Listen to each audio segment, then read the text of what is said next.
Hello, everyone. Welcome back to Beneath the Silence, Healing the Wounds of Betrayal Trauma with me, your host, Sandy Joy. Today's episode is going to be on attachment and the overlap of attachment and betrayal trauma. So just before we get into that, I just want to just recap, do a quick reflection on last episode, which was on betrayal trauma blindness, and how actually blindness can happen also with attachment wounds, and often does when it's unhealthy attachment. And as we have learned in betrayal trauma, that the unhealthy attachment um, and the wounds actually start with that psychological abuse of grooming, manipulation, gaslighting.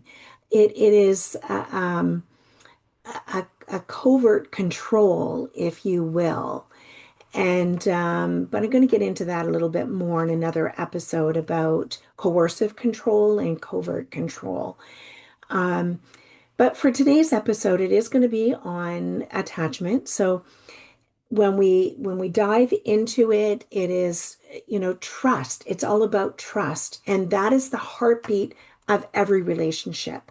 Trust and safety is the foundation of every relationship. But what happens when it's shattered by betrayal? So, in today's episode, I'm going to explore how betrayal trauma disrupts our attachment patterns and why it changes the way we connect with others, and how we can begin to rebuild the capacity for trust without losing ourselves in the process. And that trust really starts with self. And so we're going to get into this is really going to be heavily on those attachment wounds. All links for all things that I quote will be in the description on YouTube and also Instagram and Spotify as well, in the description of the podcast. So all links to anyone I quote or paraphrase, if I mention them, then there will be a citation there. So again, welcome and thank you for tuning in, and we'll get started. So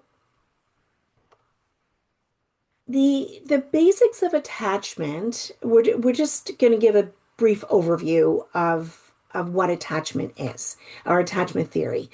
And Reese in 2018 stated that attachment theory was developed by John Bowlby in 1969 to explain the way in which people connect and develop relationships from childhood through to adulthood.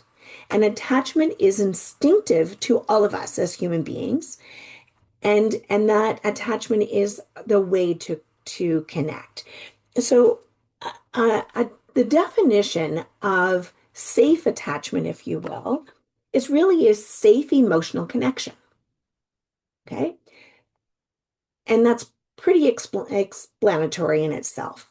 Okay, so that's a secure attachment. When we don't have secure attachment, it's usually called anxious or avoidant or disorganized attachment styles. And I'm going to talk about each one of these styles individually in just a few moments. Okay. The healthy attachment provides safety and co-regulation. So when we have unhealthy attachment, there is no safety.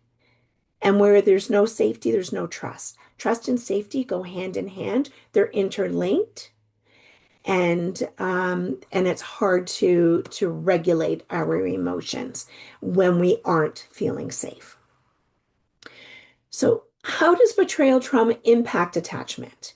Well, it's the broken trust, as I mentioned, and that's from a caregiver, a partner, a coach, a boss, supervisor, trusted institution that disrupts our attachment system. And we may swing between craving closeness with that parent or partner or supervisor, and also fearing it. We, there's this, we want to be close, in different ways when it's a partner or a parent than it is if it's a boss or an institution.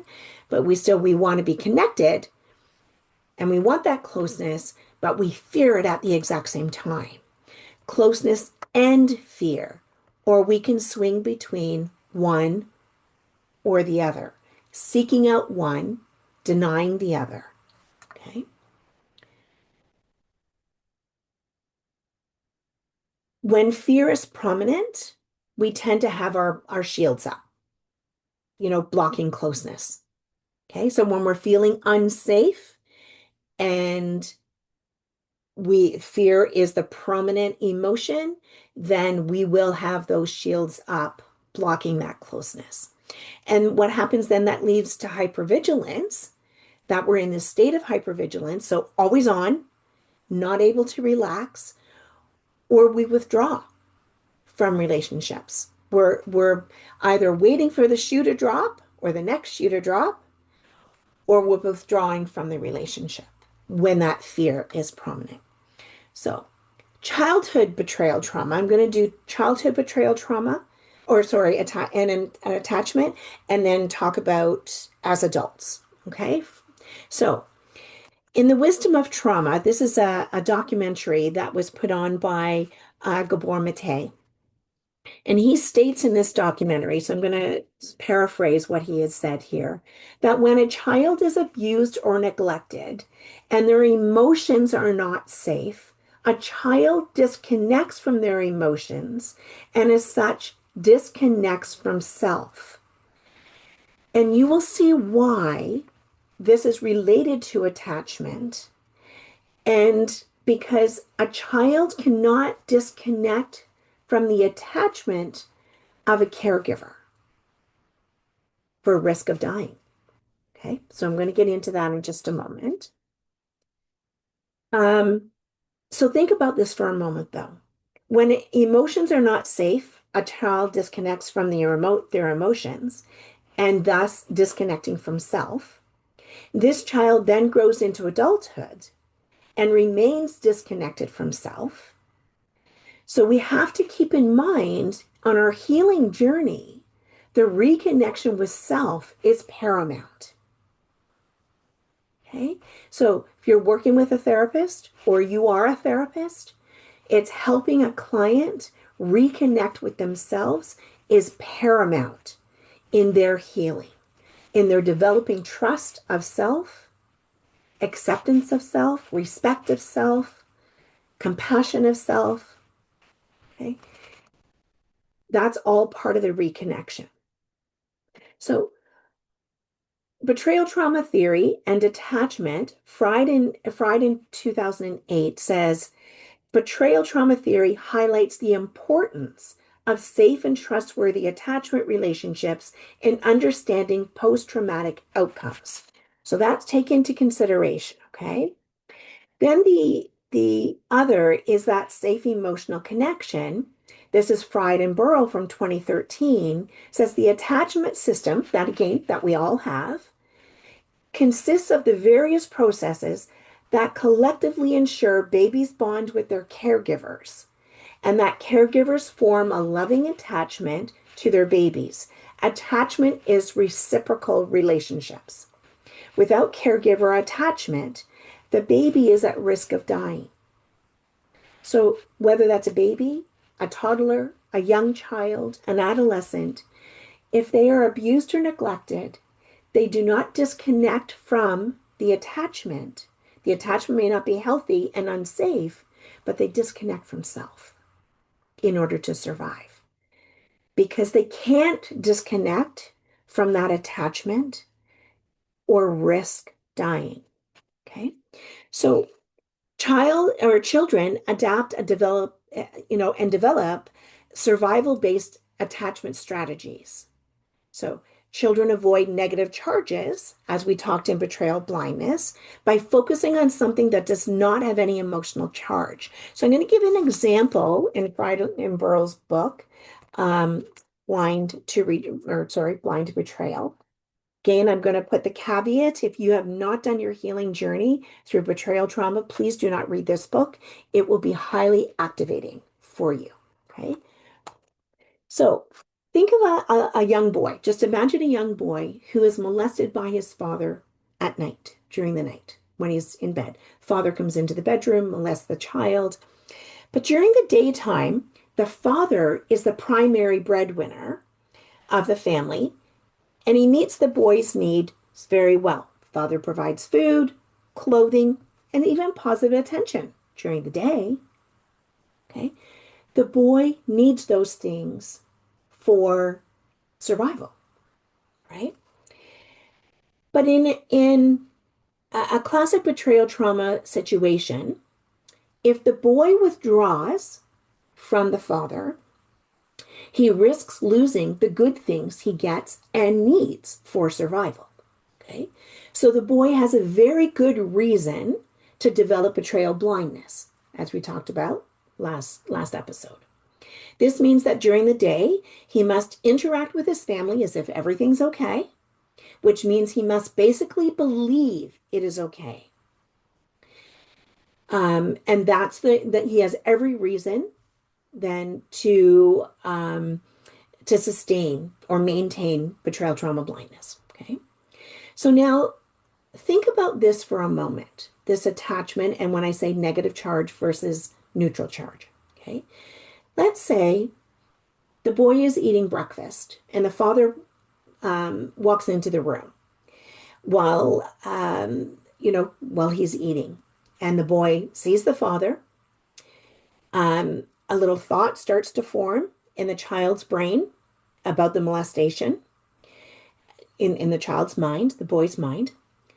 But if he can instead focus on something else in the room, so he puts his attention on his mother who's at the stove cooking or at the counter or whatever the case may be. So he focuses on his mother's activity, which is a neutral charge, rather than the father's face, which is a negative charge. Okay. He's then not disconnecting from the father, but trying to come up with a way to survive in the neutral charge. Right. So this is, maybe he remembers his mother, the color of his mother's clothing, which is neutral, versus the look on his father's face, which is a negative charge. Okay. He then maintains the attachment and the safety of the good things he gets in the attachment for survival. Okay. These strategies, though, then carry into adulthood. As we grow, those strategies help us to survive.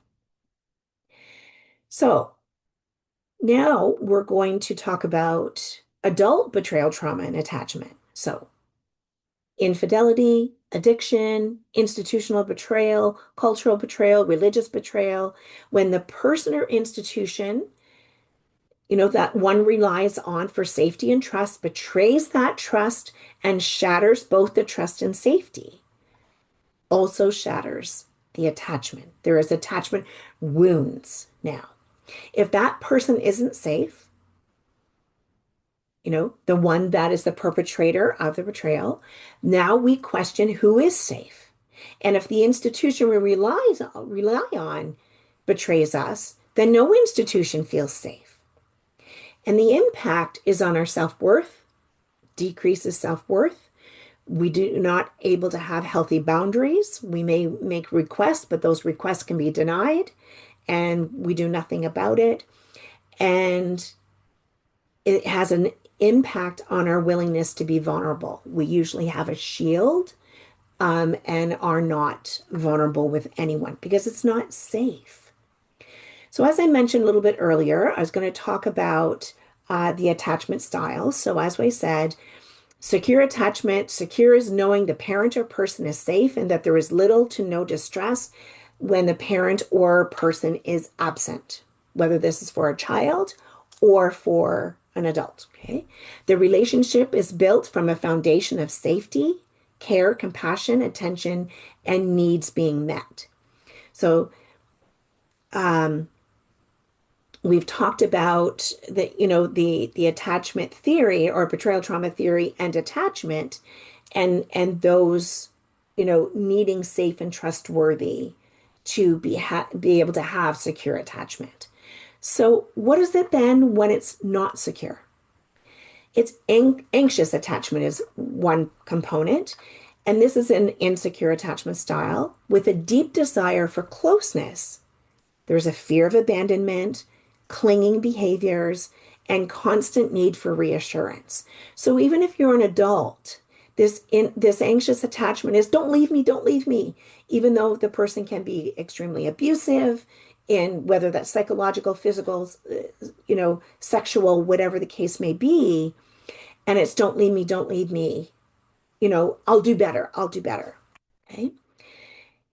The relationship is inconsistent, it's unpredictable, and this leads to feelings of low self-worth and difficulty trusting others. Emotional needs are not met at all. Avoidant attachment. This is another insecure attachment style that exhibits discomfort with emotional connection, thus distancing ourselves emotionally. Self-protection, avoids investing in relationships. So the most common traits are emotional unavailability, does not allow self to be vulnerable, relies on the self only, and sometimes not in a good way, okay? But does not accept help from anyone, does not rely on anyone else. Difficulty opening up to others, and a tendency to withdraw from relationships before they become too close. And if it's seemingly like, okay, this person wants to see me more than twice a week, um, or they're talking about, getting engaged, that's often when someone with an avoidant attachment will, that's it, I'm over, done, moving away. Yeah. And they will either self-sabotage or they'll ghost the person or they'll just leave the relationship. They'll make up an excuse one way or another. And then the fourth attachment style is called disorganized attachment. It's also an insecure attachment style that alternates between closeness and withdrawal. So I want to be close, and you get away from me. Okay. The main characteristics are often inconsistent. It's the back and forth, often confusing, not only for the person that you want to be close with, but for yourself. Very confusing.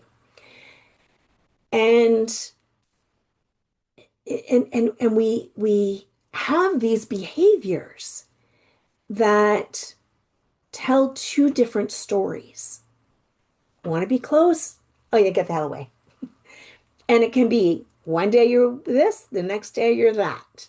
Okay. Most often, it is developed in childhood when a caregiver is both a source of comfort and fear. Adults with disorganized attachment want and desire closeness, but fear intimacy, which leads to them approaching and then withdrawing from partners exhibiting emotional extremes. They have a fear of abandonment and trust issues, but also a fear of that intimacy, of being too close. So, how these patterns can coexist and shift over time and can secure attachment and secure attachment can be learned. Okay. So it's in the healing journey of connecting with yourself, reconnecting with yourself, trusting self, accepting self, respecting self, having compassion for self, that we can learn what secure attachments look like by developing a secure attachment with self first. Okay. So how do we, again, heal attachment wounds? It's safe, consistent relationships. It's looking in when we want this closeness that with this person, there's been no red flags. This person seems, very safe. It's in your healing journey, again, looking within. It is being with self. Okay. So it is Looking at all your relationships, are there some that feel safe for you? Those are safe, consistent relationships. Okay. The next is about trauma-informed therapy. If you haven't had it, all right, especially betrayal trauma-informed therapy, because as we are learning, betrayal trauma is so different than what we understand as trauma in society. Okay. So, somatic, any of the limbic system approaches. And I'm going to get into those in a few weeks about what those therapies might look like. Okay. But they are, like I say, somatic. That's getting to know yourself, what's happening in your body, how your body is feeling, how it handles, stress or activation, and for you to learn emotion recognition. That's understanding what emotions you're having in order to have emotion regulation. And that's being able to control your emotions. Doesn't mean that you're not going to be angry. It's that you're going to have it under control and be able to do something healthy about it because it's a healthy emotion. Okay. It's self-attunement. That is learning to notice, be aware of, and then meeting one's own needs rather than looking to others for validation. You can validate yourself. And it doesn't mean that we don't need anybody else because as human beings, we do need other humans for connection. But it's that you're able to meet your own needs first and foremost before you're allowing somebody else to help meet those needs in a different way. Okay. It's gradually building trust in self, because, like I said, that trust and safety is the foundation for any relationship, including the relationship with self. It is the foundation for trusting self, and it's the foundation for trusting others and loving others. Okay, we have to have trust and safety first.